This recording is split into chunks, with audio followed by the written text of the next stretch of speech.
ദൈവത്തിൻ്റെ അതിപരിശുദ്ധമായ നാമം ഇന്ന് പകലും നമ്മുടെ നടുവിൽ വാഴ്ത്തപ്പെടുമാറാകട്ടെ. നമുക്കൊരുമിച്ചൊരു പ്രാവശ്യം കൂടെ ദൈവസന്നിധിയിൽ കർത്താവിൻ്റെ മുഖത്തേക്ക് നോക്കുവാൻ കർത്താവ് ഒരുക്കുന്ന നല്ല അവസരത്തെ ഓർത്ത് ഞാൻ ദൈവത്തിന് സ്തോത്രം ചെയ്യുന്നു. ആത്മീയ ആരാധനയ്ക്കായി ആലയത്തിൽ കടന്നു വന്ന എല്ലാ പ്രിയപ്പെട്ടവർക്കും കർത്താവായ യേശുക്രിസ്തുവിൻ്റെ നാമത്തിൽ സ്നേഹവന്ദനത്തെ പ്രാരംഭമായിട്ട് അറിയിക്കട്ടെ. ഏറിയ പ്രാർത്ഥനയോട് നമുക്ക് തുറന്നുള്ള സമയങ്ങൾ ദൈവസന്നിധിയിൽ ദൈവവചനത്തിന് മുമ്പാകെ ആയിരിക്കുമ്പോൾ ദൈവത്തിൻ്റെ പരിശുദ്ധമാവിന് ഇന്ന് പകലും നമ്മോട് സംസാരിപ്പാനുള്ള ദൈവിക ആലോചന ദൈവശബ്ദം കേട്ട് സന്തോഷത്തോട് സമാധാനത്തോട് ദൈവകൃപ അനുഭവിച്ച് ദൈവത്തെ ഒന്ന് പ്രാപിച്ച് മടങ്ങുവാൻ തക്കവണ്ണം കർത്തൃകരങ്ങളിലേക്ക് നമ്മെ ഏൽപ്പിച്ച പ്രാർത്ഥനയോട് നമുക്ക് വചനത്തിലേക്ക് പ്രവേശിക്കാം. വായിച്ച അനുഗ്രഹീത സങ്കീർത്തനത്തെ ഓർത്ത് ഞാൻ ദൈവത്തിന് സ്തോത്രം ചെയ്യുന്നു. ആരാധനയിൽ എന്തിനാണ് ഈ സങ്കീർത്തനം വായിച്ചത്? ഒരു പക്ഷേ പലപ്പോഴും നമ്മുടെ ചിന്തയിലേക്ക് ഈ സങ്കീർത്തനമൊന്നും ആരാധനയ്ക്ക് പറ്റിയതല്ല. ബോധപൂർവം തന്നെയാണ് ഞാനിത് വായിച്ചത്. ഇന്നലത്തെ ശുശ്രൂഷയൊന്നും തലയ്ക്ക് പിടിച്ച് അബദ്ധം പറ്റിയതല്ല. ദൈവാത്മാവ് വ്യക്തമായി ഒരു വചനം എന്നെ ഓർപ്പിച്ചതുകൊണ്ട് ദൈവമക്കളുടെ പങ്കുവയ്ക്കുവാനാണ് ഞാൻ ആ സങ്കീർത്തനത്തിലേക്ക് വന്നത്. നമുക്കറിയാം, പലപ്പോഴും സംസ്കാരവേളകളിൽ മാത്രം വായിക്കാറുള്ള സങ്കീർത്തനം. ഞാൻ ചോദിച്ചിട്ട്, കുടുംബ പ്രാർത്ഥനയ്ക്ക് സങ്കീർത്തനം വായിക്കാറുണ്ടോ? എന്തായാലും ഒന്നും മിണ്ടാത്ത 91 ചിലപ്പോഴൊക്കെ വായിക്കും. പേടി കിട്ടുമ്പോഴും ഉറപ്പിനും ധൈര്യത്തിനും ഒക്കെ വായിച്ചോ, നല്ലതാണ്. 91 മാത്രമല്ല ഉറപ്പ്, എല്ലാ സങ്കീർത്തനത്തിലും ഉറപ്പുള്ളത്. ഇത് ശരിക്കും ഒന്ന് പഠിച്ചു വന്നാൽ ഈ 17 വാക്യങ്ങളും ഒത്തിരി അർത്ഥസമ്പുഷ്ടമാണ്. അനേക ആശയങ്ങളുടെ ഒരു സമ്പുഷ്ട കലവറയാണ് 90-ാം സങ്കീർത്തനം. ദൈവം അനുവദിക്കുന്നെങ്കിൽ നമുക്കതിൻ്റെ വിഭജനം നടത്തി പഠിക്കാം. കഴിഞ്ഞ 8 ആഴ്ച കൊണ്ട് നമ്മൾ 107-ാം സങ്കീർത്തനം 8 പാർട്ടായിട്ട് ചിന്തിക്കുകയുണ്ടായി. ദൈവാത്മാവ് പ്രേരിപ്പിച്ചാൽ ഇത് ഈ ഭാഗത്തേക്ക് ഞാൻ കടന്നു വരാം, അല്ല എങ്കിൽ അടുത്ത ഭാഗത്തേക്ക് നമുക്ക് പോകാം. ദൈവം നമ്മുടെ മുമ്പിൽ ഒരു ചിന്ത മാത്രം പറഞ്ഞ് എൻ്റെ വാക്ക് ഇവിടെ അവസാനിപ്പിക്കുകയാണ്. നമുക്കതിൻ്റെ 3-ാമത്തെ വാക്യം നമ്മുടെ ചിന്തയ്ക്ക് വേണ്ടി ഒന്ന് വായിക്കാം.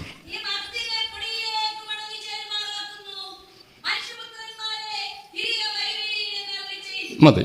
നമുക്കറിയാം, ഈ സങ്കീർത്തനത്തിൻ്റെ പശ്ചാത്തലം നാം ധാരാളം കേട്ടിട്ടുണ്ട്. മോശ പാടിയ പാട്ടാണ്. മോശയുടെ അനേക പാട്ടുകളുണ്ട്. ദൈവത്തിൽ നിന്ന് പ്രാപിച്ച ആശയങ്ങളൊക്കെ നിറഞ്ഞ പാട്ടുകളാണ്, സങ്കീർത്തനങ്ങളാണ് മോശയുടെ പാട്ടുകൾ. അതിൽ ഈ 90-ാം സങ്കീർത്തനത്തിൻ്റെ പശ്ചാത്തലം പറഞ്ഞ് വേദപണ്ഡിതന്മാരുടെ അഭിപ്രായത്തിൽ തൻ്റെ ജ്യേഷ്ഠ സഹോദരൻ അഹരോൻ്റെ നിര്യാണ സമയത്ത് താൻ പാടിയ പാട്ടായിട്ടാണ്. അങ്ങനെയെങ്കിൽ സങ്കീർത്തനങ്ങൾ നമ്മൾ പഠിച്ചു വന്നാൽ 1-ാമത്തെ സങ്കീർത്തനം ഈ 90-ാം സങ്കീർത്തനമാണ്.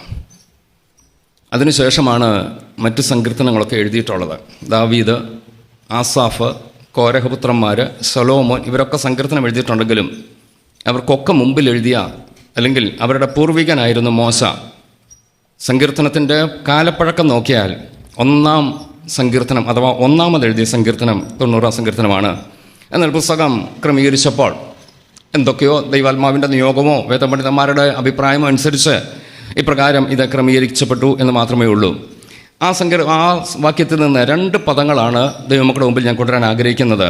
1 മർത്യൻ, 2 മനുഷ്യപുത്രന്മാർ. ആ വാക്യം ഒരിക്കൽ കൂടെ ഒന്ന് വായിക്കാമോ?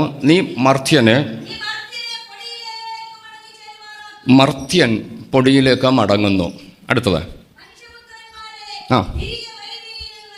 മനുഷ്യപുത്രന്മാർ തിരികെ വരും. ഇത് തമ്മിലുള്ള വ്യത്യാസം എന്താ? അത് പറഞ്ഞ് എൻ്റെ വാക്ക് ഞാൻ അവസാനിപ്പിക്കാനാണ് ആഗ്രഹിക്കുന്നത്. മർത്യൻ പൊടിയിലേക്ക് മടങ്ങേണ്ടവൻ, മനുഷ്യപുത്രൻ തിരികെ വരേണ്ടവൻ. 2 വാക്കും കേൾക്കുമ്പോൾ ഏതാണ്ട് ഒന്നുപോലെ നമുക്ക് തോന്നുമെങ്കിലും വചനം അടിത്തറയിൽ നിന്നുകൊണ്ട് നമ്മൾ നോക്കിയാൽ ഒത്തിരി വ്യത്യാസങ്ങൾ അതിനകത്തുണ്ട്. ഉൽപ്പത്തി പുസ്തകം വായിക്കേണ്ട ഞാൻ ഭാഗം വായിക്കണം, എങ്കിൽ ഇപ്പോൾ വായിക്കേണ്ട, നമുക്ക് ആ ഭാഗത്തേക്ക് കടന്നു വരാം.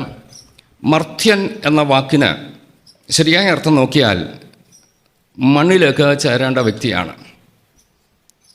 ചില വേർഷൻസിൽ അതിന് കൊടുത്തിരിക്കുന്നത് ആദാമ്യ സന്തതിയെ. അവിടെ എഴുതിയിരിക്കുന്ന ഞാൻ ആ വാക്യം പരാവർത്തനം ചെയ്തെന്ന് വായിക്കാം. നീ ആദാമ്യ സന്തതിയെ പൊടിയിലേക്ക് മടങ്ങിച്ചേരുമാറാക്കുന്നു. എങ്കിൽ ആദാം എങ്ങനെയാണ് സൃഷ്ടിക്കപ്പെട്ടത്? എങ്ങനെ മക്കളെ? മണ്ണിൽ നിന്ന്. 3-ാം അധ്യായം ഒന്ന് എടുക്കാം, ഉൽപ്പത്തി പുസ്തകം. വേഗത്തിലെ വാക്യം ഒന്ന് വായിച്ച് നമുക്ക് പോകാം. 3:19 വായിച്ചോളൂ. നമുക്കറിയാവുന്നതാണെങ്കിലും ചില വാക്യങ്ങളൊന്ന് വായിക്കുമ്പോൾ അല്പം കൂടെ അതിനൊരു ധൈര്യം കിട്ടുമല്ലോ. ആ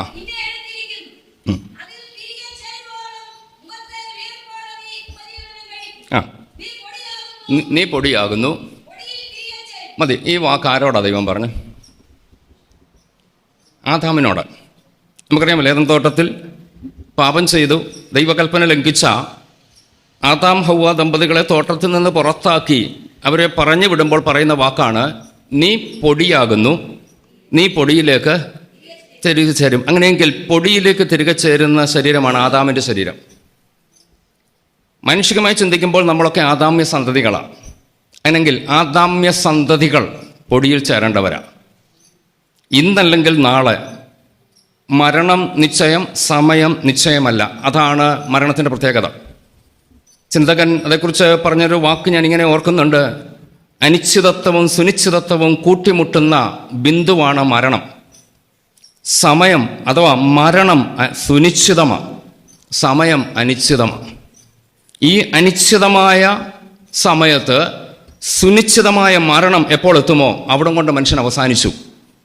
അവസാനിക്കുന്ന മനുഷ്യൻ ചെന്ന് ചേരേണ്ടിടമാണ് പൊടി അഥവാ ആദാമ്യ സന്തതി. നാം ഓരോരുത്തരും ചെന്ന് ചേരേണ്ടത് പൊടിയിലേക്കാണ്. ദാവീദ് ഈ ശൗലിനെ ഭയപ്പെട്ട് ഓടുന്ന കാലത്ത്, വാക്യങ്ങളൊക്കെ ഒത്തിരി ഉണ്ടെങ്കിലും ഞാൻ ആ ഭാഗത്തേക്കൊന്നും ഇറങ്ങുന്നില്ല, പറഞ്ഞങ്ങ് വിട്ടേക്കാം. ആരിശയങ്ങളൊക്കെ നമുക്കൊക്കെ അറിയാമല്ലോ. ശൗലിനെ ഭയപ്പെട്ട് ഓടുന്ന കാലത്ത് ഒരിക്കൽ പറഞ്ഞൊരു വാക്കുണ്ട്, എനിക്കും മരണത്തിനും തമ്മിൽ ഒരടി അകലമേ ഉള്ളൂ എന്ന് പറഞ്ഞാൽ എൻ്റെ കൈ അകലത്തിൽ മരണമുണ്ട്. എപ്പോൾ വേണമെങ്കിലും മരണം കൈ നീട്ടിയാൽ എന്നെ പിടിക്കാം. ദാവീദിൻ്റെ മാത്രം അനുഭവമല്ല, ഓരോരുത്തരുടെയും അനുഭവത്തിൽ ഇത് തന്നെയാണ് യാഥാർത്ഥ്യം. നമ്മൾ ഞാൻ പലപ്പോഴും പറയാറുള്ളൊരു വാക്കുണ്ട്, മരണത്തിൻ്റെ ക്യൂവിൽ പ്രായമനുസരിച്ചല്ല ആരെയും നിർത്തിയേക്കുന്നത്. നമ്മൾ ഓർക്കണം, പ്രായമായി, രോഗമായി, ക്ഷീണമായി നമ്മൾ ചിന്തിക്കും ആള് ഇനി അധികം നാളില്ല. കാരണം ഒരു പരുവം കഴിയുമ്പോൾ നമ്മുടെ മനസ്സിലേക്ക് ആ ചിന്ത വരും. എന്നാൽ പെട്ടെന്ന് ആരോഗ്യത്തോട് ഓടി നടന്ന ഒരു യൗവനക്കാരൻ മരിച്ചു വന്ന വാർത്ത കേട്ടാൽ ഉണ്ടാകുന്ന ഞെട്ടല. കാരണം എന്താ? നമ്മൾ പ്രതീക്ഷിക്കുന്നില്ല. പക്ഷെങ്കിൽ ഓർത്തോണം, പിറന്നു വീഴുന്നൊരു കുട്ടി മുതൽ ഏറ്റവും വാർദ്ധക്യത്തിലെത്തിയ വരെ ആ ആളിൻ്റെ വരെയും മരണം ഒരടി അകലത്തിലാണ്. എനിക്കും വാക്യം ഒന്ന് വായിച്ചേരും, പലരും അത് കേട്ടിട്ടില്ലാത്ത പോലൊരു സംശയം തോന്നുന്നു. 1 ശമൂവേൽ 20-ാം അധ്യായത്തിൻ്റെ 3-ാം വാക്യം ഒന്ന് വായിച്ചേ. അങ്ങനെ തന്നെയല്ലേ ആ വാക്യം എഴുതിയിരിക്കുന്നത്? 1 ശമൂവേൽ 20:3.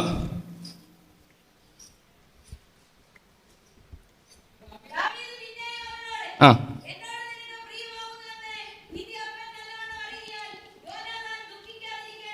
ആ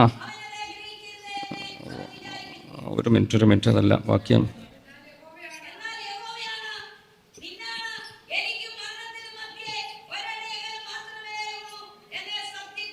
അതായത് വാക്യമായിരുന്നു, എനിക്ക് തെറ്റിപ്പോയതാണോ? അത് തന്നെയാണ്. ഓക്കെ, വായിച്ചോളൂ. വായിച്ചു ഒന്നുകൂടെ. ലാസ്റ്റ് പാർട്ട് മാത്രം ഒന്ന് വായിച്ചേ. ആ ആ മതി. ആ ഭാഗത്ത് നമ്മൾ ശ്രദ്ധിച്ചല്ലോ. ദാവീദ് യോനാഥാനോട് സംസാരിക്കുകയാണ്, എനിക്കും മരണത്തിനും തമ്മിൽ ഒരടി അകലം. ഞാൻ പറഞ്ഞല്ലോ, അതെപ്പോഴും ദാവീദിൻ്റെ വാക്ക് മാത്രം ഇത് നമ്മുടെ വാക്കായിട്ട് എടുത്തോണം. നമ്മളും മരണവും തമ്മിൽ ഒരടി അകലം. വീട്ടിൽ പറഞ്ഞോട്ടെ, ഒരടി എന്ന് പറഞ്ഞാൽ എത്രയുണ്ട്? കൈ നീട്ടിയാൽ എത്തുന്ന അകലമാണ്. കയ്യകലത്തിൽ മരണമുണ്ട്. പൊടിയിലേക്ക് ചേരുന്ന മനുഷ്യൻ. പറഞ്ഞ് പേടിപ്പിക്കുകയല്ല, ചില ആശയങ്ങൾ പറഞ്ഞ് ദൈവമക്കളെ ആ പ്രത്യാശയിലേക്ക് കൊണ്ടുവരാനാണ് ഞാൻ ഇന്ന് പകൽ ആഗ്രഹിക്കുന്നത്. ഈ മരണത്തിൽ നിന്ന് ദൈവം നമ്മളെ വിടുവിക്കും. എബ്രായ ലേഖനം എന്നിട്ട് വാക്യങ്ങൾ മാത്രം വേഗത്തിൽ ഒന്ന് വായിച്ചു വിട്ടോളൂ. 2-ാം അധ്യായത്തിൻ്റെ 14-ാം വാക്യം ഒന്ന് വായിച്ചോളൂ. എബ്രായർ 2:14.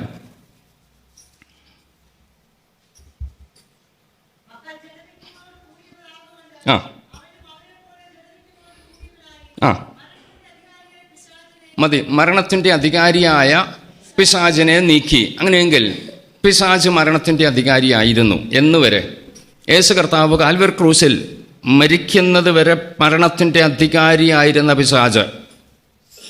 അങ്ങനെയെങ്കിൽ ഒരു വ്യക്തി എന്ന് ലോകത്തിൽ നിന്ന് മാറ്റപ്പെടണം എന്ന് തീരുമാനിക്കുന്നത് ആരാ? ദൈവമാണ്, പിശാചല്ല. വ്യക്തമായി നമ്മൾ തിരിച്ചറിയണം. പിശാചിന് ആരെയും കൊണ്ടുപോകാൻ കഴിയത്തില്ല ദൈവം അനുവദിക്കാതെ.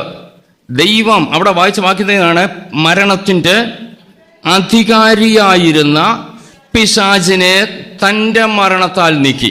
അങ്ങനെയെങ്കിൽ യേശുവിൻ്റെ മരണം വരെ മരണത്തിൻ്റെ അധികാരിയെ അധികാരസ്ഥാനത്ത് നിന്ന് മാറ്റി. ഇപ്പോൾ ആരാ അധികാരി?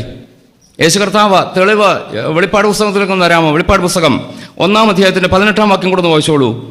മരണത്തിൻ്റെ അധികാരിയെ മാറ്റി യേശു കർത്താവ് തൻ്റെ മരണത്താൽ ആ അധികാരം ഏറ്റെടുത്തു എന്നുള്ളതിൻ്റെ തെളിവ് അവിടെ ഉണ്ട്. ആ ആ ആ ആ അങ്ങനെയെങ്കിൽ താക്കോലുള്ളവൻ ആരാ? അധികാരിയാ. ഇപ്പം ആ താക്കോൽ ആരുടെ അല്ല? കർത്താവിൻ്റെ അല്ല. ധൈര്യത്തോടെ ദൈവമക്കൾ പറയണം, മരണത്തിൻ്റെ അധികാരി പിശാചല്ല, മരണത്തിൻ്റെ അധികാരി ദൈവമാ. എൻ്റെ ദൈവത്തിൻ്റെ കയ്യിലാണ് താക്കോൽ എന്ന്. എൻ്റെ മരണത്തിൻ്റെ അറ തുറക്കണമെന്ന് പിശാചല്ല തീരുമാനിക്കുന്നത്, എൻ്റെ ദൈവമാണ് തീരുമാനിക്കുന്നത്. നമുക്കതിൻ്റെ പശ്ചാത്തലം അറിയാം. പത്മോസ് ദ്വീപ് ലേഖനായി മരണത്തെ കത്ത് കടന്ന യോഹന്നാൻ അപ്പോസ്തലന്റെ മുമ്പിൽ അനേക അവിടേക്ക് അയക്കപ്പെട്ട അനേകരുടെ ആ ശവശരീരങ്ങൾ അഥവാ അസ്ഥികൂടങ്ങൾ, തലയോട്ടികൾ, അസ്ഥിപഞ്ചരങ്ങൾ ചിതറിക്കിടക്കുന്നിടത്ത് മുകളിൽ വട്ടമിട്ട് പറക്കുന്ന കഴുകന്മാരുണ്ട്, വിഷപ്പാമ്പുകൾ അവിടെയുണ്ട്. പലവിധമായ ഭീകരാന്തരീക്ഷത്തിൽ അവിടെ നിന്നപ്പോൾ യോഹന്നാനോട് യേശു കർത്താവ് പറയുന്നൊരു വാചകമുണ്ട്, മരണത്തിൻ്റെ താക്കോൽ എൻ്റെ കയ്യിലാ. അങ്ങനെയെങ്കിൽ അധികാരി ഞാനാണ്. ഞാൻ പറയാതെ ഡൊമീഷ്യൻ ചക്രവർത്തിക്ക് നിന്നെ ഒന്നും ചെയ്യാൻ കഴിയത്തില്ല. ഈ വിഷപ്പാമ്പുകൾക്ക് നിന്നെ ഒന്നും ചെയ്യാൻ കഴിയത്തില്ല. നിന്റെ മരണം കാത്ത് വട്ടമിട്ട് പറക്കുന്ന കഴുകന്മാർക്ക് നിന്നെ ഒന്നും ചെയ്യാൻ കഴിയത്തില്ല. താക്കോൽ എൻ്റെ കയ്യിലാണ്. ഒരു കാലത്ത് പിശാച് അധികാരിയായിരുന്നെങ്കിൽ ഇന്ന് ഞാനാ അധികാരി. ദൈവമൊക്കെ നല്ല ഉറപ്പുണ്ടായിരിക്കണം, എൻ്റെ കർത്താവിൻ്റെ കയ്യിലാ മരണത്തിൻ്റെ താക്കോൽ. കർത്താവ് അനുവദിക്കാതെ, കർത്താവിൻ്റെ സമയത്തല്ലാതെ, ആ സമയത്തിന് മുമ്പ് ലോകത്തൊരു ശക്തിക്കും ആ അറ തുറക്കാൻ കഴിയത്തില്ല. ധൈര്യത്തോട് പറയണം, കർത്താവ് എന്നെ ആക്കിയ കാലത്തോളം ഞാൻ ഈ ഭൂമിയിൽ സന്തോഷത്തോട് ജീവിക്കും. എന്നെ തൊടാൻ ലോകത്തൊരു ശക്തിക്കും കഴിയത്തില്ല. എനിക്കൊരു ഒടയവനുണ്ട്, അവൻ സകലത്തിൻ്റെയും അധികാരിയാണ്. Praise God, hallelujah. ഞാൻ വേഗത്തിൽ മുന്നോട്ട് പോകട്ടെ. മരണത്തിൻ്റെ അധികാരിയായ പിശാചിൻ്റെ കയ്യിൽ നിന്ന് താക്കോൽ വാങ്ങി യേശുവിൻ്റെ കയ്യിൽ ഇപ്പോൾ താക്കോലുണ്ട്. എന്നാൽ നമ്മുടെ വിഷയത്തിലേക്ക് ഞാൻ മടങ്ങിയെത്തുകയാണ്. മനുഷ്യൻ പൊടിയ. സഭാപ്രസംഗി ഇതേക്കുറിച്ച് പറയുന്നൊരു വാക്കുകൂടെ നമുക്കൊന്ന് വായിച്ചു കേൾക്കാം. 12-ാം അധ്യായത്തിലേക്ക് ഒന്ന് വന്നാട്ട് അതിൻ്റെ 7-ാം വാക്യം കൂടെ വായിച്ചോളൂ.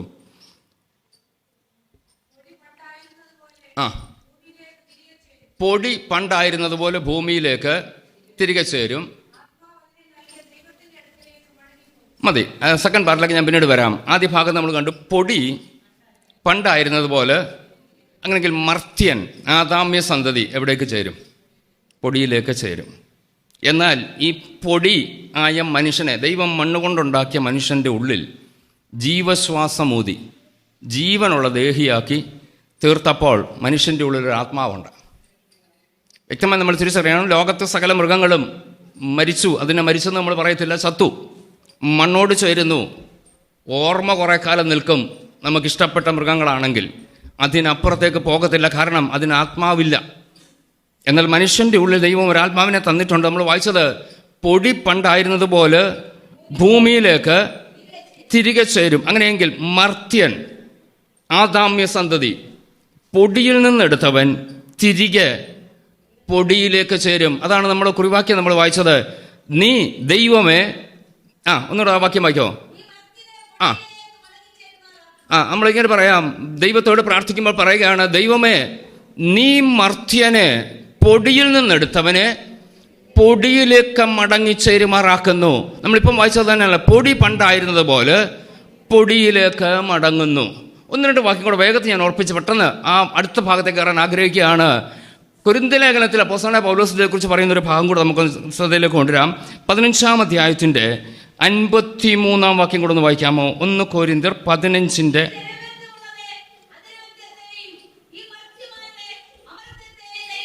മതി. ഈ മർത്യമായത് അമർത്യത്തെ ധരിക്കണം. കർത്താവിൻ്റെ വരവിങ്കൽ സംഭവിക്കാനുള്ളൊരു കാര്യമാണ്. മർത്യമായത്, പൊടിയിലേക്ക് ചേരേണ്ടത്, ആദാമ്യ സന്തതികൾ, ആദാമിൻ്റെ വംശപാരമ്പര്യത്തിൽപ്പെട്ടവർ, ഈ പൊടിയിൽ നിന്നെടുത്തവർ, മർത്യമായത്, മർത്യൻ, അമർത്യനാകുന്നൊരവസരമുണ്ട്. വ്യക്തമായി നമ്മൾ തിരിച്ചറിയണം. ഇന്ന് മർത്യാവസ്ഥയിൽ അല്ലെങ്കിൽ മൃത്യാവസ്ഥയിൽ മണ്ണിലേക്ക് ചേരേണ്ട, പൊടിയായി മാറേണ്ട മനുഷ്യൻ അമർത്യതയിലേക്ക്, നിത്യതയിലേക്ക് മാറ്റപ്പെടുന്ന ഒരവസരം ദൈവം ഒരുക്കി വെച്ചിട്ടുണ്ട്. എന്നാൽ ഓർക്കണം, ദൈവം തൻ്റെ മക്കളുടെ ഉള്ളിൽ തന്നിരിക്കുന്ന ഒരാത്മാവ്, യേശു ദൈവത്തെക്കുറിച്ചൊരു വാക്കുകൂടെ നമുക്ക് ചേർത്ത് ഒന്ന് ചിന്തിച്ച് മുന്നോട്ട് പോകാം. തിമോത്തിയോസിൻ്റെ 1-ാം ലേഖനം ഒന്ന് വായിച്ചോട്ടെ. 1 തിമോത്തിയോസ് 6-ാം അധ്യായത്തിൻ്റെ 15-16 വാക്യം കൂടെ ഒന്ന് വായിച്ചോളൂ. ഈ മർത്യൻ എന്താണെന്നുള്ളൊരു ആശയം അവിടെയും കിട്ടും. ധന്യനായ ഏകാധിപതിയും രാജാതിരാജാവും കർത്താതി കർത്താവും ആ ആ ആ മതി. അവിടെ ദൈവത്തെക്കുറിച്ച് പറയുമ്പോൾ ഒരു പ്രത്യേക പദം നമ്മൾ വായിച്ചു. ധന്യനായ ഏകാധിപതിയും രാജാതിരാജാവും കർത്താതി കർത്താവും. അടുത്തത് താൻ മാത്രം അമർത്യതയുള്ളവൻ. അങ്ങനെയെങ്കിൽ ലോക മനുഷ്യരൊക്കെ അങ്ങനെയുള്ളവരാ, മർത്യരാ. അമർത്യതയുള്ള ഒറ്റയാളേ ഉള്ളൂ. ആരാ? കർത്താവാ.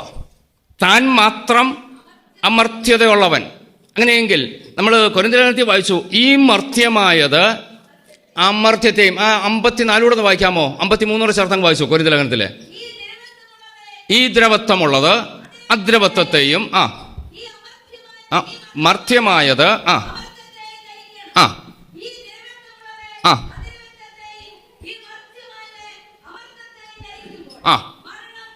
മതി. ആ ഭാഗത്ത് ഞാൻ പെട്ടെന്ന് പറഞ്ഞു മുന്നോട്ട് പോകാം. നമ്മുടെ ആ വിഷയത്തിലേക്ക് കയറാൻ പോവാം. മർത്യമായത് അമർത്യമാകും. തിമോത്തിയോസ് നമ്മൾ വായിച്ചത് ആര് മാത്രമേ ഉള്ളൂ അമർത്യൻ? വാക്യം മറക്കല്ലേ. ധന്യനായ ഏകാധിപതിയും രാജാതിരാജാവ് കർത്താതി കർത്താവ് താൻ മാത്രം അമർത്യതയുള്ളവൻ. അങ്ങനെയെങ്കിൽ കൊരിന്ത്യലേഖനത്തിൽ വായിച്ചു, ഈ മർത്യമായത് അമർത്യമായതിനെ പ്രാപിക്കും. അങ്ങനെയെങ്കിൽ മർത്യൻ എന്ന അമർത്യനാകും. നമ്മുടെ വിഷയം അവിടെയാണ് കിടക്കുന്നത്. വളരെ ഗൗരവത്തോട് വളരെ ശ്രദ്ധയോടെ ദൈവമക്കളുടെ മുമ്പിലായിരിക്കും. ഞാൻ എൻ്റെ വാക്കുകൾ എത്രയും പരിമിതപ്പെടുത്തി എത്രയും ലളിതമാക്കി എൻ്റെ വാക്കുകൾ അവസാനിപ്പിക്കാൻ ആഗ്രഹിക്കുകയാണ്. മർത്യനെ അമർത്യനാക്കുന്ന ദൈവം, താൻ മാത്രം അമർത്യതയുള്ളവനായി അടുത്തുകൂടാത്ത വെളിച്ചത്തിൽ വസിക്കുന്ന ദൈവം തന്നിൽ വിശ്വസിക്കുന്ന മക്കളെ അമർത്യരാക്കുക. ഞാൻ പറഞ്ഞല്ലോ, പൊടി പണ്ട് ആയിരുന്നത് പോലെ പൊടിയിലേക്ക് ചേരുമ്പോൾ ഈ പൊടി കൊണ്ട് സൃഷ്ടിച്ച, മണ്ണുകൊണ്ട് സൃഷ്ടിച്ച മനുഷ്യൻ്റെ അകത്ത് ദൈവം ഒരാത്മാവിനെ തന്നിട്ടുണ്ട്. ഈ ആത്മാവിന് മരണമില്ല. മരണം എന്തിനു മാത്രമേ ഉള്ളൂ? നമ്മുടെ ശരീരത്തിന് മാത്രമേ ഉള്ളൂ. മർത്യശരീരം, പൊടിയിൽ നിന്നെടുത്ത ഈ ശരീരത്തിന് മാത്രമേ മരണമുള്ളൂ. ഈ ശരീരത്തിനകത്ത് ദൈവം വെച്ചിരിക്കുന്ന ഒരു ആത്മാവുണ്ട്. ആത്മാവിന് മരണമില്ല. ആത്മാവ് ദൈവത്തോടൊപ്പമാണ്. ദൈവത്തോടൊപ്പം എന്ന് പറയുമ്പോൾ ഓർക്കണം, യേശുവിനെ രക്ഷിതാവായി സ്വീകരിച്ച് ദൈവവചനത്തിൻ്റെ വ്യവസ്ഥ പ്രകാരം കൽപ്പനകളും ചട്ടങ്ങളും പ്രമാണിച്ച് ദൈവം ആഗ്രഹിക്കുന്ന വിശുദ്ധിയും വേർപാടും പാലിച്ച് ദൈവഹിതപ്രകാരം ക്രിസ്തുവിൽ ജനിച്ച് ക്രിസ്തുവിൽ ജീവിച്ച് ക്രിസ്തുവിൽ മരിക്കുന്ന ഒരു മൃതൻ ദൈവത്തോടൊപ്പം അമർത്യനാണ്. മറുഭാവം കൂടെ ചിന്തിച്ചോണം. യേശുവിനെ രക്ഷിതാവായി സ്വീകരിക്കാത്തവനെയും അവനും ആത്മാവ് മരിക്കുന്നില്ല. ലൂക്കോസിൻ്റെ സുവിശേഷത്തിൽ നമുക്ക് കാണുന്നുണ്ട്, വായിക്കേണ്ട അറിയാവുന്ന ചരിത്രം ഞാൻ പെട്ടെന്ന് പറഞ്ഞ് അവസാനിപ്പിക്കാം. ധനവാൻ, ലാസർ, അവരുടെ ചരിത്രം അവിടെ എഴുതിയിട്ടുണ്ട്. ഈ ചരിത്രത്തിൽ നമ്മൾ വായിക്കുമ്പോൾ ഈ 2 പേരുടെയും ആത്മാവിന് ജീവനുണ്ട്. ലാസർ മരിച്ചു അബ്രഹാമിൻ്റെ മടിയിൽ. ധനവാൻ മരിച്ചു യാതനാസ്ഥലത്ത്. യാതനാസ്ഥലത്ത് നിന്നുകൊണ്ട് ഈ ധനവാൻ ചോദിക്കുന്നൊരു ചോദ്യമുണ്ട്, അബ്രഹാം പിതാവേ, ഈ തീജ്വാലയിൽ കിടന്ന് ഞാൻ കഷ്ടപ്പെടുന്നു, ലാസറിനെ ഇങ്ങോട്ട് അയക്കണമേ. അവൻ്റെ വിരലിൻ്റെ അഗ്രത്തൊരു തുള്ളി വെള്ളം എനിക്ക് കിട്ടിയാലും മതി, ഒന്ന് അയക്കണമേ എന്ന് പറയുമ്പോൾ ആ ആത്മാവും സജീവമാണ്. വ്യക്തമായി നമ്മൾ തിരിച്ചറിയണം, മരണശേഷം ആത്മാക്കൾ ജീവനോടെ ഉണ്ട്. അതത് സ്ഥലങ്ങളിലാക്കിയിട്ടുണ്ട്. ഈ ധനവാന്റെ ആത്മാവ് യാതനാസ്ഥലത്തുണ്ട്. ആ ആത്മാവിനും അമർത്യതയുണ്ട്. പക്ഷെങ്കിൽ ഒരു കാര്യം മനസ്സിലാക്കണം, ആ അമർത്യത നിത്യദണ്ഡനത്തിലാണ്, യാതനാസ്ഥലത്തുള്ള അമർത്യതയാണ്. എന്നാൽ യേശുവിനെ രക്ഷിതാവായി സ്വീകരിച്ച് ദൈവവചനത്തിൻ്റെ വ്യവസ്ഥ പ്രകാരം ജീവിക്കുന്ന ഒരു ഭക്തന്റെ അമർത്യത എന്ന് പറയുന്നത് ദൈവത്തോടൊപ്പമാണ്. വ്യക്തമായി നമ്മൾ ആ ഭാഗം ഞാൻ ഒന്നുകൂടെ ആവർത്തിച്ചോട്ടെ. എന്തുകൊണ്ടാണ് ധനവാൻ നരകത്തിൽ പോയി? എന്തുകൊണ്ട് ലാസർ സ്വർഗത്തിൽ പോയി? വളരെ ഈസിയാണ്. ഒറ്റ വാക്കി പറഞ്ഞോട്ടെ. ജീവൻ്റെ പുസ്തകത്തിൽ വെളിപ്പാട് പുസ്തകം ഒന്ന് എടുക്കാമോ? 20 അധ്യായത്തിൻ്റെ ലാസ്റ്റ് വേഴ്സ് ഒന്ന് വായിച്ചേ.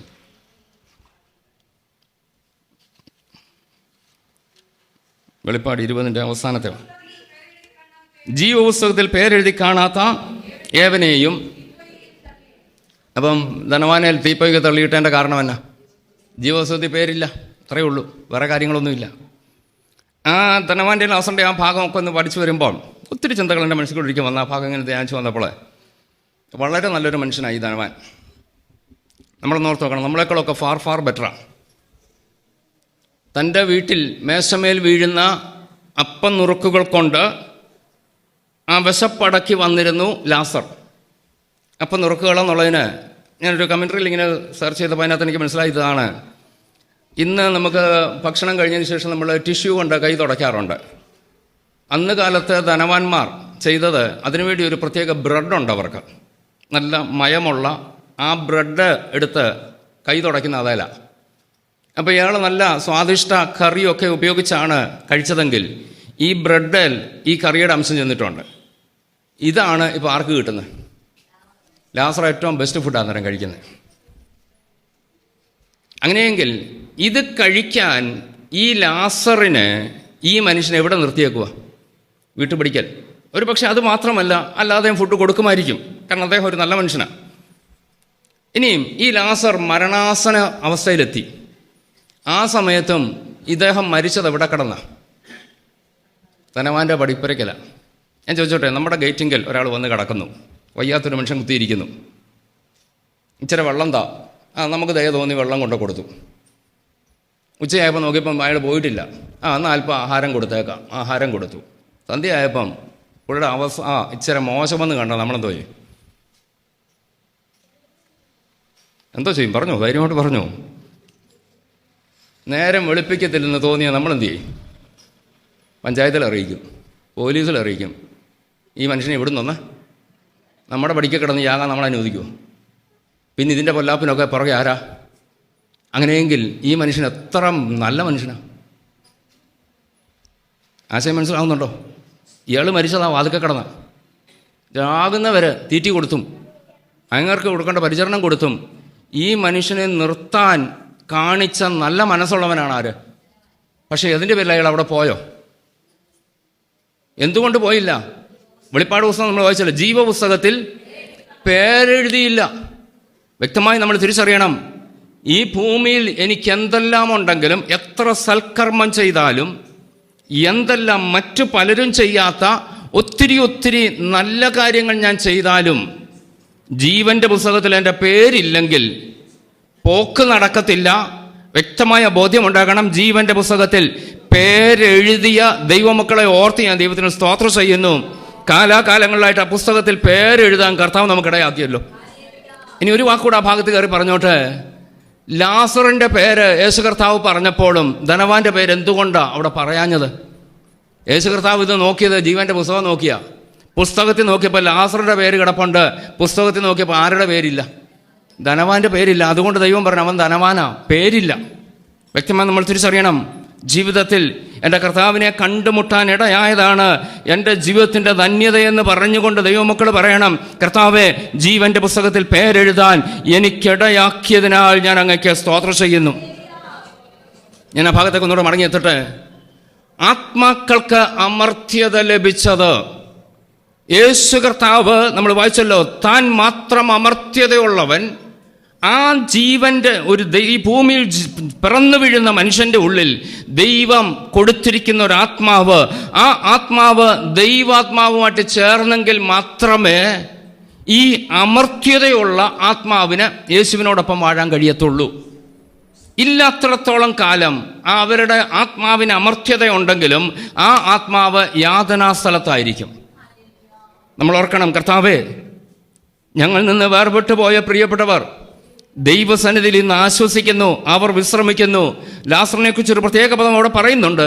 ആ ധനവാനും ആ അബ്രഹാം പിതാവുമായിട്ടുള്ള സംഭാഷണ മധ്യത്തിൽ അബ്രഹാം പിതാവ് പറയുന്നൊരു വാക്കുണ്ട്, ലാസറോ ഇവിടെ ആശ്വസിക്കുന്നു. അങ്ങനെയെങ്കിൽ ഈ ഭൂമിയിൽ അല്പം വേദന അനുഭവിച്ചെങ്കിലും ലാസറിനെ കുറിച്ച് പറയുകയാണ്, അവൻ ഇന്ന് ആശ്വസിക്കുകയാണ്. കൃപ, ദൈവകൃപ. ഹല്ലേലൂയ. ഞാൻ ഇടയ്ക്ക് ഒരു വാക്കൂടെ ചേർത്ത് പറഞ്ഞോട്ടെ. ഈ മനുഷ്യൻ നമ്മുടെ ഭാഷയിൽ പറഞ്ഞ ഒരു സത്യക്രിസ്ത്യാനിയാണ്, ഈ ധനവാൻ. കാരണം അബ്രഹാമിനെ വിളിച്ചത് എന്തുവാ? പിതാവേന്നാ. വേറൊരാൾക്ക് അങ്ങനെ വിളിക്കാൻ പറ്റുമോ? അപ്പോൾ ഇവനൊരു യഹൂദനാണ്, പേരുണ്ട്, കുടുംബമുണ്ട്. അല്പം കൂടെ കടന്നു പറഞ്ഞോട്ടെ, ക്രിസ്ത്യാനിയാ. ഇനി വേണേൽ പെന്തിക്കോസുകാരനെന്ന് വേണേൽ പറഞ്ഞു. വഴി വിട്ടുപോയെങ്കിൽ പേരും കുടുംബവും പല ലേബലും ഉണ്ടെങ്കിൽ, ദൈവമക്കളെ ഞാൻ ഓർപ്പിച്ചോട്ടെ, ഞാൻ ഈ പ്രമാണത്തിലല്ലെങ്കിൽ, പ്രമാണം വിട്ടു മാറിയാൽ ജീവൻ്റെ പുസ്തകത്തിൽ എഴുതിയ പേര് മായ്ച്ചു കളയും. ചില ഗ്രൂപ്പ് അങ്ങനെ പഠിപ്പിക്കുന്നുണ്ട്, ഒരിക്കൽ പേരെഴുതിയാൽ മായ്ക്കത്തില്ലെന്നാ. ദാവീദ് തൻ്റെ പ്രാർത്ഥന 50 സംഘത്തിൽ പറയുന്നുണ്ടല്ലോ, നിന്റെ പുസ്തകത്തിൽ നിന്ന് എൻ്റെ പേർ മായ്ച്ചു കളയരുത്. ദൈവത്തോട് അപേക്ഷിക്കുക. അതിൻ്റെ അർത്ഥം എന്നാ? മായ്ക്കാൻ സാധ്യതയുണ്ട്. ഒരിക്കൽ പേരെഴുതി എന്നതുകൊണ്ട് അതെന്നേക്കുമാണെന്ന് ധരിക്കരുത്. ഈ പേര് മായ്ച്ചു കളയാൻ സാധ്യതയുണ്ട്. നമുക്ക് ദൈവത്തോട് പ്രാർത്ഥിക്കാം, കർത്താവേ, ഈ എൻ്റെ പേര് ജീവൻ്റെ പുസ്തകത്തിൽ നിന്ന് മായ്ക്കാനിട വരരുത്. പ്രമാണത്തിന് വേണ്ടി നിൽക്കാനുള്ള കൃപ എനിക്ക് തരണം കർത്താവേ. ഈ എൻ്റെ ആത്മാവിനൊരു അമർത്യതയുണ്ടെന്നുള്ള തിരിച്ചറിവ് എനിക്ക് തരണം കർത്താവേ. എന്നാൽ എൻ്റെ ആത്മാവ് യുഗായുഗം വാഴേണ്ടത് എൻ്റെ യേശുവിനോടൊപ്പമാണ്. യാതനാ സ്ഥലത്ത് വാഴാൻ ഇട വരരുത്. എൻ്റെ ദൈവത്തോടൊപ്പം വാഴുവാൻ ജീവൻ്റെ പുസ്തകത്തിൽ എൻ്റെ പേർ നിലനിർത്താനുള്ള കൃപ എനിക്ക് തരണമേ. നമുക്ക് ദൈവത്തോടെ പ്രാർത്ഥിക്കാം. Yes, hallelujah. എങ്ങനെ ഈ പേര് വന്നു? ഞാൻ പറഞ്ഞല്ലോ, യേശുവിനെ രക്ഷിതാവായി സ്വീകരിക്കുമ്പോൾ എൻ്റെ മർത്യത മാറി അമർത്യതയിലേക്ക് എത്തുന്നു. ഒരു വാക്യം കൂടെ നമുക്കൊന്ന് വായിക്കാം. അതിനു മുമ്പായിട്ട് 90 സംഘത്തിൽ കൊന്നുറന്ന് വന്നാട്ട് സെക്കൻഡ് പാർട്ടിലേക്ക് നമുക്ക് കയറി വരാം. മൂന്നാം വാക്യം വായിച്ചോളൂ. 90:3.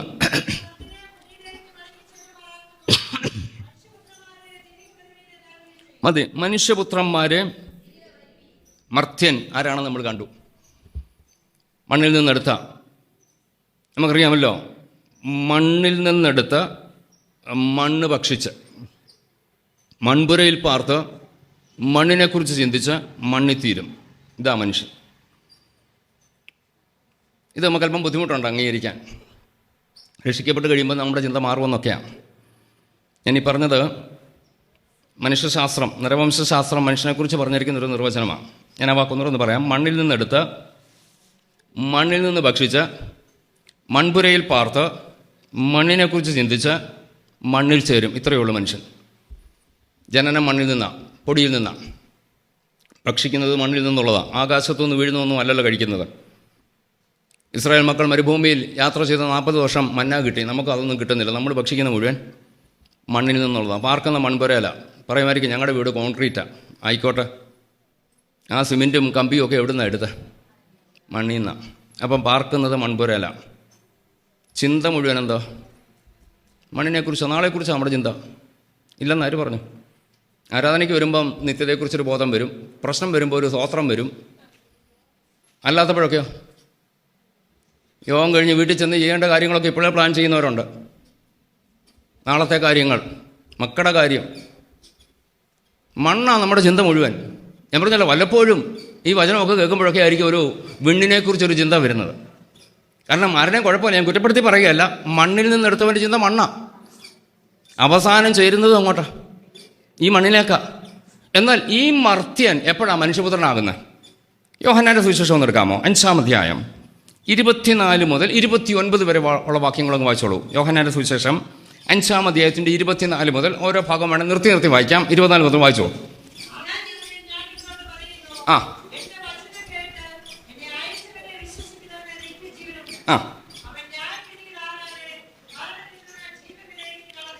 മരണത്തിൽ നിന്ന് ജീവനിലേക്ക് കടന്നിരിക്കുന്നു. അടുത്തത്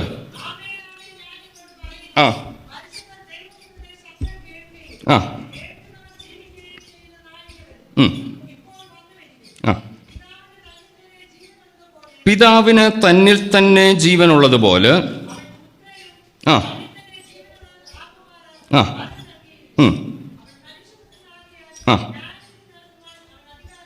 മനുഷ്യപുത്രനാകയാൽ ന്യായവിധി നടത്തുവാൻ അവൻ അധികാരവും നൽകിയിരിക്കുന്നു.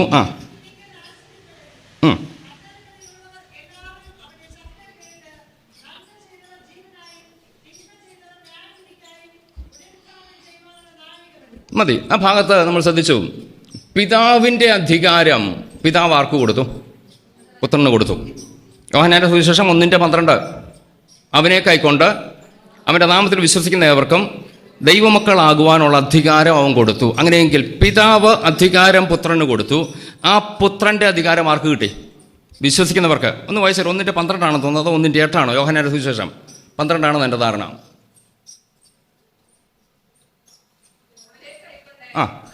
അവനെ കൈക്കൊണ്ട് എന്ന് പറഞ്ഞാൽ യേശുവിനെ കൈക്കൊണ്ട് യേശുവിൻ്റെ നാമത്തിൽ വിശ്വസിക്കുന്ന ഏവർക്കും ദൈവമക്കളാകുവാൻ അധികാരം കൊടുത്തു. അങ്ങനെയെങ്കിൽ ഈ മർത്യൻ എപ്പോൾ മനുഷ്യപുത്രനായി? യേശുവിനെ കൈക്കൊണ്ട് അവൻ്റെ നാമത്തിൽ വിശ്വസിക്കുന്ന ഏവർക്കും ദൈവമക്കളാകുവാനുള്ള അധികാരം. പല ഭാഗത്തും ദൈവമക്കൾ, മനുഷ്യപുത്രന്മാർ എന്നൊക്കെ പറയുന്നത് ഒരേ ആശയത്തിൽ തന്നെ പറയുന്നുണ്ട്. യേശു കർത്താവ് തന്നെ പരിചയപ്പെടുത്തിയത് മനുഷ്യപുത്രനെന്നാണ്. താൻ ദൈവമാണ്, എന്നാൽ ഭൂമിയിൽ വന്നപ്പോൾ താൻ തന്നെ സ്വയം പരിചയപ്പെടുത്തത് മനുഷ്യപുത്രൻ. പലപ്പോഴും ശിഷ്യന്മാരോട് കാണുന്നവരോടൊക്കെ പറയുമ്പോൾ താൻ ഉച്ചരിച്ചൊരു വാക്കാണ് മനുഷ്യപുത്രൻ. അങ്ങനെയെങ്കിൽ യേശുവിനെ കൈക്കൊണ്ട് തൻ്റെ മക്കളായ ആ ദൈവമക്കൾ അഥവാ മനുഷ്യപുത്രന്മാർ, ഈ മനുഷ്യപുത്രന്മാർക്കുള്ള പ്രത്യേകത 90-ാം സങ്കീർത്തനം 2nd പാർട്ട് നമ്മൾ കണ്ടു. മനുഷ്യപുത്രന്മാരെ തിരികെ വരുവീൻ. അങ്ങനെയെങ്കിൽ മർത്യൻ ഈ മണ്ണിൽ ചേരുമ്പോൾ ഈ മർത്യൻ്റെ അകത്ത് ദൈവം തന്ന ആത്മാവ് ദൈവത്തിൽ വിശ്വസിച്ചപ്പോൾ, അവനെ കൈക്കൊണ്ട് അവൻ്റെ നാമത്തിൽ വിശ്വസിച്ചപ്പോൾ ഒരു ദൈവ മകനാകാൻ, മകളാകാൻ, മനുഷ്യപുത്രനാകാൻ കർത്താവ് എനിക്ക് അവസരം നൽകി. അവരോട് പറയുകയാണ്, നിങ്ങൾ തിരികെ പോര്. Yes, hallelujah. ഇന്ന് പകൽ ദൈവമക്കളെ വ്യക്തമായി ഈ ദൂതിൽ നിന്നൊരാശയം ഉൾക്കൊണ്ടുകൊണ്ട് വിളിച്ചു പറയണം. യേശുവിനെ കണ്ടുമുട്ടാത്തൊരു കാലം എൻ്റെ ജീവിതത്തിൽ ഉണ്ടായിരുന്നു. എൻ്റെ ആദാമ്യ ശരീരം, ആദാമ്യ സന്തതിയിൽ നിന്ന് ആ പാരമ്പര്യമായി എനിക്ക് ലഭിച്ച ഈ ശരീരം മണ്ണിലേക്ക് തിരികെ ചേരുമ്പോൾ എൻ്റെ ഉള്ളിലുള്ള ആത്മാവിനോട് ദൈവത്തിന് പറവാനുള്ള ദൂതിതാണ്, നീ ഇങ്ങോട്ട് പോര്, ഇവിടെ കയറി വരുവീനെന്ന് ഒരു ശബ്ദം എൻ്റെ കർത്താവ് പറയുമ്പോൾ എൻ്റെ ശരീരത്തെ ഞാൻ ഇവിടെ ഉപേക്ഷിച്ചിട്ട് വിണ്ണിലേക്ക്, ആ ശരീരത്തോട് കയറിപ്പോകുന്ന ആ നിമിഷത്തെ ഓർത്തുകൊണ്ട് ഇന്ന് പകൽ പറയാൻ കഴിയണം, കർത്താവ് എന്നെ വീണ്ടെടുത്തതിനായി സ്തോത്രം, എന്നെ ദൈവ പൈതലാക്കിയതിനായി സ്തോത്രം, എൻ്റെ ഉള്ളിൽ ഈ പ്രത്യാശ തന്നതിനായി സ്തോത്രം, എൻ്റെ ഉള്ളിൽ ആത്മാവിന്റെ ജീവൻ തന്നതിനാൽ ഞാൻ അങ്ങേക്ക് നന്ദി പറയുന്നു. കൃപ, ദൈവകൃപ, ഹല്ലേലൂയ. അങ്ങനെയെങ്കിൽ ധൈര്യത്തോടെ ദൈവമക്കൾ പറയണം, ഇതൊരവസാനമല്ല. എൻ്റെ ശരീരം മർത്യൻ പൊടിയിലേക്ക് ചേരുമ്പോൾ എന്നെ തിരികെ വിളിക്കുന്നൊരു സമയമുണ്ട്. ഓരോരോ പ്രിയപ്പെട്ടവരെ ദൈവത്തിൻ്റെ സമയത്ത് ദൈവം തിരിച്ചു വിളിക്കും.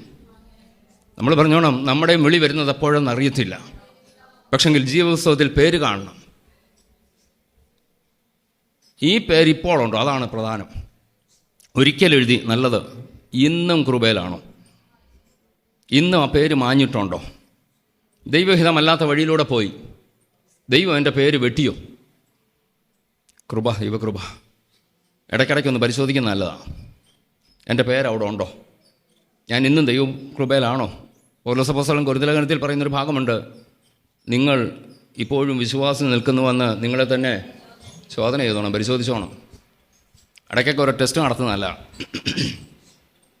നമുക്കറിയാമല്ലോ, പരീക്ഷ വരുമ്പോഴേ അറിയത്തുള്ളൂ നമുക്ക് വല്ലതും അറിയാമോ എന്നുള്ളത്. അല്ലാത്തടത്തോളം കാലം എല്ലാവരും മിടുക്കരാണ്. ഒരു വിദ്യാഭ്യാസ വിദഗ്ധൻ പരീക്ഷയെക്കുറിച്ച് പറഞ്ഞൊരു വാക്ക് എനിക്ക് തോന്നുന്നു കുഞ്ഞുങ്ങളോട് ഞാൻ ഒരിക്കലും ഒന്ന് പറഞ്ഞതാണ്. പരീക്ഷ എന്ന് പറയുന്നത് ടീച്ചേഴ്സിനെന്തോ നിങ്ങൾക്കെന്തോ അറിയാമെന്ന് അറിയാനല്ല, പകരം നിങ്ങൾക്കെന്തോ അറിയാമെന്ന് നിങ്ങളെ ബോധ്യപ്പെടുത്താനാണ്. ഞാൻ പറഞ്ഞ ആശയം മനസ്സിലായെന്ന് കരുതുന്നു. ടീച്ചേഴ്സിന് പറഞ്ഞിട്ട് എന്തോ സാധിക്കാനാ? ടീച്ചേഴ്സിൻ്റെ ഉദ്ദേശം എന്നാ? കുട്ടികളെ ബോധ്യപ്പെടുത്തുകയാണ് നിങ്ങൾക്കെന്തോ അറിയാം. അങ്ങനെയെങ്കിൽ പരീക്ഷ എന്തിനാ? ദൈവം പരീക്ഷിക്കും. ഇനി നമ്മൾ തന്നെ ഇടയ്ക്കൊക്കെ ഒരു ടെസ്റ്റ് അങ്ങിട, എനിക്കെന്തോ അറിയാം. സ്വയം ഒരു പരീക്ഷ കിട്ടച്ച് നോക്ക്, ഞാൻ ഇന്നും കൃപയിലാണോ? ഞാൻ ഇന്നും ആത്മാവിൽ തന്നെയാണോ? ആ പുസ്തകത്തിൽ എൻ്റെ പേര് ഇന്നും ഉണ്ടോ? എനിക്ക് ദൈവവുമായിട്ട് സംസാരിക്കാൻ കഴിയുന്നുണ്ടോ? എൻ്റെ ആത്മാവും ദൈവത്തിൻ്റെ ആത്മാവും കൂടെ ഒരു സംസാരമുണ്ടോ? ഒരു ബന്ധമുണ്ടോ? അതോ എനിക്ക് ദൈവശബ്ദം കേൾക്കാൻ കഴിയുന്നില്ലെങ്കിൽ, ഒരാത്മീയ അന്തരീക്ഷം തിരിച്ചറിയാൻ കഴിയുന്നില്ലെങ്കിൽ ഓർത്തോണം, ആത്മാവ് മൃതാവസ്ഥയിലാണ്. ഒരുപക്ഷെ മരിച്ചു കാണും. മരിച്ച അവസ്ഥയിൽ നിന്ന് ഒരു മടങ്ങിവരവ് ദൈവമക്കളെ നമ്മൾ ആഗ്രഹിച്ചോണം. വെളിപ്പാട് പുസ്തകത്തിൽ 7 സഭകൾക്ക് ദൂത് കൊടുക്കുമ്പോൾ പറയുന്നൊരു പ്രത്യേക പദമുണ്ടല്ലോ, മരിച്ചവനായിരുന്നു. മരിച്ച സഭകളുണ്ട്. നമുക്ക് ദൈവത്തോട് പ്രാർത്ഥിക്കണം, കർത്താവേ ഒരിക്കലും എൻ്റെ ജീവിതത്തിൽ ആ ഒരു അനുഭവം ഉണ്ടാകരുത്. ഞാൻ വീണ്ടും പറഞ്ഞോട്ട്, ആ ടെസ്റ്റ് നിങ്ങളൊന്ന് നടത്തി നോക്ക്. എനിക്ക് ദൈവശബ്ദം കേൾക്കാൻ കഴിയുന്നില്ലെങ്കിൽ, ഒരു വചനം കേൾക്കുമ്പോൾ എൻ്റെ അകത്തൊരു കത്തലുണ്ടാകുന്നില്ലെങ്കിൽ, ദൈവവചനം വായിക്കുമ്പോഴോ പ്രാർത്ഥിക്കുമ്പോഴോ എല്ലാം എന്തൊക്കെയോ യാന്ത്രികമായി അങ്ങ് നടന്നു പോകുന്നു. ഞായറാഴ്ച എന്ന മട്ടിൽ ഇങ്ങോട്ട് കടന്നു വരുന്നു, അല്ലെങ്കിൽ ഓരോ കൂട്ടായ്മകൾ അതെങ്ങനെ പോകാതിരിക്കുന്നു എന്ന് കണ്ടു പോകുന്നു. അല്ല, ഇതിൽ ഓരോന്നിനും വരുമ്പോഴും എൻ്റെ അകത്ത് എൻ്റെ ആത്മാവിനോട് ദൈവത്തിൻ്റെ ആത്മാവിൻ്റെ ഒരു സംസാരം, ആ ചലനം എനിക്ക് തിരിച്ചറിയാൻ കഴിയുന്നുണ്ടെങ്കിൽ ഞാൻ ഇന്നും ദൈവസന്നിധിയിൽ തന്നെ ഉണ്ട്. കൃപ, ദൈവകൃപ, ഹല്ലേലൂയ. ഞാനൊരു വാക്കും കൂടെ പറഞ്ഞൊരു വാക്കുകൂടെ അവസാനിപ്പിക്കുകയാണ്. ഈ പ്രത്യാശയാണ് ദൈവം നമ്മുടെ ഉള്ളിൽ തന്നിരിക്കുന്നത്. ഞാൻ വീണ്ടും പറഞ്ഞോട്ടെ, മർത്യൻ പൊടിയിലേക്ക് ചേരുമ്പോൾ ഈ മർത്യ ശരീരത്തിനകത്ത് ദൈവം തന്ന ആ മർത്യമായതിനെ അമർത്യമാക്കി മാറ്റിയ ഒരു ആത്മാവിനെ എൻ്റെ ഉള്ളിൽ എൻ്റെ ദൈവം തന്നിട്ടുണ്ട്. ഈ പ്രത്യാശ നമ്മുടെ ഉള്ളിൽ ഓരോ ദിവസവും വർദ്ധിച്ചുകൊണ്ടിരിക്കണം. തിമോഥെയോസിന്റെ ലേഖനം 1-ാം ലേഖനം 4-ാം അധ്യായത്തിൻ്റെ 16 വായിക്കണമെന്നില്ല, 16-17 വാക്യങ്ങളൊന്ന് വായിച്ചോളൂ.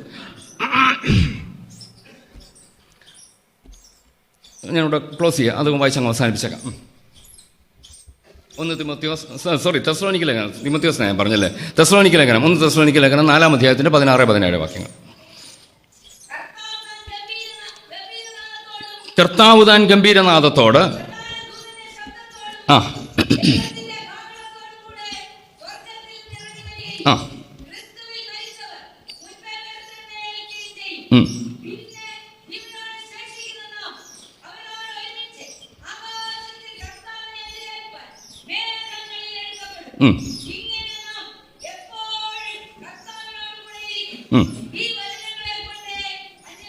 അങ്ങനെയെങ്കിൽ ആശ്വസിപ്പിക്കേണ്ട വചനം ദൈവത്തിൻ്റെ ആത്മാവ് വ്യക്തമായി നമ്മളെ ഓർപ്പിച്ചു. ഏതാ ആശ്വസിപ്പിക്കേണ്ട വചനം? കർത്താവിനോടൊപ്പം. അവസാനിപ്പിച്ചത് എങ്ങനെയാ? ഇങ്ങനെ നാം എപ്പോഴും കർത്താവിനോടുകൂടെ ഇരിക്കേണ്ടവരാ. ഇതങ്ങ് ഓഫാക്കിയത്. നമ്മളെപ്പോഴും കർത്താവിനോടുകൂടെ ഇരിക്കേണ്ടവരാ. പിശാചും ലോകവും പലപ്പോഴും നമുക്ക് തരുന്ന പല ചിന്തകൾ വ്യത്യസ്തങ്ങളാണ്. ഞാൻ എന്നും കർത്താവിനോടുകൂടെ ഇരിക്കേണ്ട വ്യക്തിയാണ് എന്നോട് പറഞ്ഞോട്ടെ. ഭാവികാലം മാത്രമല്ല അവിടെ ഉദ്ദേശിച്ചത്. ഭാവികാലത്താണ് ഇത് പറഞ്ഞിരിക്കുന്നെങ്കിലും വർത്തമാനകാലത്തും നമ്മളെന്തോ പറയണം? ഇങ്ങനെ വായിച്ചോ, വാക്യം ഒന്ന് വായിച്ചോ, ആ ഭാഗം മാത്രം. ഇങ്ങനെ നാം എപ്പോഴും ഈ ഭൂമിയിൽ എപ്പോഴും കർത്താവിനോടുകൂടെ, എനിക്ക് സുബോധമുള്ളപ്പോൾ, ആരോഗ്യമുള്ളപ്പോൾ, ജീവനുള്ളപ്പോൾ കർത്താവിനോടുകൂടി ഇരിക്കാമോ? നിത്യതയിലും കർത്താവിനോടൊപ്പം ഇരിക്കും. നമ്മൾ ഓർത്തോണം, ഈ ഭൂമിയിലെ എൻ്റെ ജീവിതം എനിക്ക് സമയമുള്ളപ്പോൾ, തോന്നുമ്പോൾ, എനിക്ക് ആഗ്രഹമുള്ളപ്പോൾ, ആവശ്യമുള്ളപ്പോൾ മാത്രം കർത്താവിനോടുകൂടെ ഇരുന്ന കാര്യം സാധിച്ചു മടങ്ങുന്ന ഒരനുഭവവും മരണശേഷം എപ്പോഴും ഇരിക്കാമെന്ന് ധരിക്കരുത്. എൻ്റെ വർത്തമാനകാല ജീവിതത്തിലും കർത്താവിനോടുകൂടെ എപ്പോഴും വസിക്കുന്ന ഒരു വ്യക്തിക്കാണ് മരണശേഷം അഥവാ കർത്താവിൻ്റെ വരവിന് ശേഷം കർത്താവിനോടൊപ്പം എപ്പോഴും ഇരിക്കാൻ കഴിയുന്നത്. നമുക്ക് ദൈവത്തോടൊന്ന് പ്രാർത്ഥിക്കാം, കർത്താവേ എപ്പോഴും കർത്താവിനോടുകൂടെ ഇരിക്കാനുള്ള കൃപ എനിക്ക് തരണമേ. ലൂക്കോസിൻ്റെ സുവിശേഷത്തിൽ വായിക്കേണ്ട ശിഷ്യന്മാരെ ആക്കുമ്പോൾ പ്രത്യേക ഒരു പദം പറയുന്നുണ്ട്, തന്നോടുകൂടെ ഇരിക്കേണ്ടതിന്, അയക്കപ്പെടേണ്ടതിന്. പലത് പറയുന്ന കൂട്ടത്തിൽ പറയുന്നൊരു പ്രത്യേക പദമാണ് ശിഷ്യന്മാരെ ദൈവമാക്കിയത് തന്നോടുകൂടെ ഇരിക്കേണ്ടതിനാണ്. അങ്ങനെയെങ്കിൽ കാലാകാലങ്ങളിലായി ശിഷ്യന്മാരായ നാം ഓരോരുത്തരും പറയണം, കർത്താവ് എന്നെ വിളിച്ചത് എപ്പോഴും തന്നോടുകൂടെ ഇരിക്കേണ്ടതിനാണ്. ആ ഇരിക്കുന്ന വ്യക്തി ഒന്നുകിൽ മരണം വഴി അഥവാ കർത്താവിൻ്റെ വരവ് വഴി ഞാൻ മേഘങ്ങളിൽ എടുക്കപ്പെടുമ്പോൾ ഇങ്ങനെ നാം എപ്പോഴും കർത്താവിനോടുകൂടെ ഇരിക്കേണ്ടതാണ്. ഇന്ന് പകല ബോധ്യമുണ്ടാകണം, ഞാൻ കർത്താവിനോടുകൂടി ഇരിക്കേണ്ട വ്യക്തിയാണ്. എൻ്റെ വാക്ക് ഇവിടെ അവസാനിപ്പിച്ചോട്ടെ. കർത്താവ് താൻ ഗംഭീരനാദത്തോട്, പ്രധാന ദൂതൻ്റെ ശബ്ദത്തോട്, ദൈവത്തിൻ്റെ കാഹളത്തോട് സ്വർഗത്തിൽ നിന്ന് ഇറങ്ങി വന്ന് ആ വിളി ഇങ്ങനെയാണ്, ഇവിടേക്ക് കയറി വരുവീൻ എന്നൊരു വിളി കേൾക്കുമ്പോൾ യെസ്, ഹല്ലേലൂയ. ഇന്ന് പകൽ തിരിച്ചറിയണം, ആ വിളി കേൾക്കുമ്പോൾ ഞാൻ മരിച്ചു മൺമറഞ്ഞു പോയാലും, ഞാൻ ജീവനോടെ ഇരുന്നാലും എൻ്റെ കർത്താവിനെ എതിരേൽക്കാൻ ഞാൻ ഉയർത്തെഴുന്നേൽക്കുന്ന ഒരവസരമുണ്ട്. അങ്ങനെയെങ്കിൽ മറക്കണം, ആ ഭാഗത്തെ നമ്മൾ ഓർത്ത് ഇങ്ങനെ പറയുക: കർത്താവേ, മർത്യൻ പൊടിയിലേക്ക് ചേർന്നാലും മർത്യൻ്റെ ഉള്ളിൽ ദൈവം തന്ന ഒരാത്മാവ്, എന്നെ ദൈവത്തിൻ്റെ മകനാക്കിയ ആ ആത്മാവ്, ഓ ഹല്ലേലൂയ, ഇവിടേക്ക് കയറി വരുവീൻ എന്നുള്ള ശബ്ദത്തിന് മുമ്പിൽ ആ ശബ്ദം കേട്ടുകൊണ്ട് കർത്താവിനോടൊപ്പം എപ്പോഴും ഇരിക്കാൻ, ഈ ഭൂമിയിലെ എൻ്റെ ജീവിതത്തിലും കർത്താവിനോടൊപ്പം എപ്പോഴും ഇരിക്കാനുള്ള കൃപ തരണം കർത്താവേ. ഒരു നിമിഷം കണ്ണുകളൊന്ന് അടയ്ക്കാമോ? എല്ലാ പ്രിയപ്പെട്ട ദൈവത്തോടൊന്ന് പ്രാർത്ഥിക്കാമോ? Yes, hallelujah. എപ്പോഴാണ് മധ്യാകാശ മൈതാനിയിൽ ഇവിടേക്ക് കയറി വരിക എന്ന വിളി കേൾക്കുന്നത് നമുക്കറിഞ്ഞുകൂടാ. ലോക സംഭവങ്ങൾ പലതും അത് വിളിച്ചു പറയുന്നു. കർത്താവിൻ്റെ വരവ് ഏറ്റവും സമീപമായി. തൻ്റെ വരവിൻ്റെ ലക്ഷണങ്ങളായി യേശു കർത്താവ് പറഞ്ഞ അടയാളങ്ങൾ ഓരോന്നായി നിറവേറിക്കൊണ്ടിരിക്കുകയാണ്. ഈ അടയാളങ്ങൾ കാണുമ്പോൾ നമ്മുടെ ഒരുക്കം എത്രത്തോളമെന്ന് നമ്മളൊന്ന് പരിശോധിക്കുന്നത് നല്ലതാണ്. നമുക്ക് ദൈവത്തോടൊന്ന് പ്രാർത്ഥിക്കാം: കർത്താവേ, അടയാളങ്ങൾ കാണുന്നുണ്ട്. കർത്താവേ, ഞാൻ അതിനുവേണ്ടി എത്രമാത്രം ഒരുങ്ങിയിട്ടുണ്ട്. ആ ഉറങ്ങിപ്പോയ എണ്ണയെടുക്കാത്ത 5 കന്യകമാരെ പോലാകാൻ കർത്താവേ ഇടവരരുത്. ദൈവത്തോടൊന്ന് പ്രാർത്ഥിച്ചാട്ടെ. 10 പേരും സെലക്ട് ചെയ്തപ്പോൾ 10 പേർക്കും ബുദ്ധിയൊക്കെ ഉണ്ട്. ബുദ്ധിയില്ലാത്തവരെ ആരും സെലക്ട് ചെയ്യത്തില്ല. 10 പേരും ബുദ്ധിയുള്ളവരായി തന്നെയാണ് തിരഞ്ഞെടുത്തത്. അവർ എല്ലാം കൊണ്ടും ബെസ്റ്റെന്ന് ബോധ്യപ്പെട്ടത് കൊണ്ടാണ് ആ 10 പേരെ തിരഞ്ഞെടുത്തത്. അവരുടെ ബുദ്ധി കേടെന്ന് പറഞ്ഞത് എണ്ണയെടുക്കാതെ പോയതാ, ഒരുങ്ങാതിരുന്നതാ.